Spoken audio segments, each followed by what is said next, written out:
بسم اللہ الرحمن الرحیم۔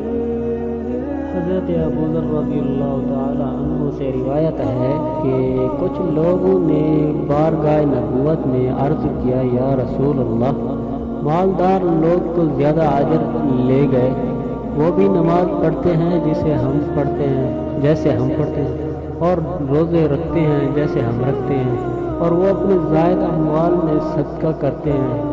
ارشاد فرمایا کہ اللہ تعالیٰ نے تمہارے لیے ایسی چیز نہیں بنائی کہ جن سے تم صدقہ کرو۔ پھر فرمایا، بے شک ہر تسبیح صدقہ ہے، ہر تکبیر صدقہ ہے، اور ہر تحمید صدقہ ہے، اور ہر لا الہ الا اللہ صدقہ ہے، اور امر بالمعروف صدقہ ہے، اور نہی عن المنکر صدقہ ہے، اور اپنی شرمگاہ کی حفاظت بھی صدقہ ہے۔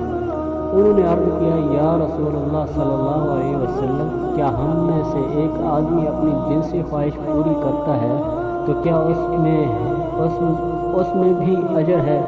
ارشاد فرمایا، تم یہ بتلاؤ، اگر وہ اپنی شہوت کو حرام مقام پر پوری کرتا تو کیا اس کا گناہ ہوتا؟ بس اسی طرح جب اس نے اس کو حلال طریقہ سے پورا کیا تو اس کو اجر ملے گا۔ تو بھائیو، اگر ہماری ویڈیو اچھی لگی تو ہمارے یوٹیوب چینل کو سبسکرائب اور لائک شیئر ضرور کریں۔ شکریہ۔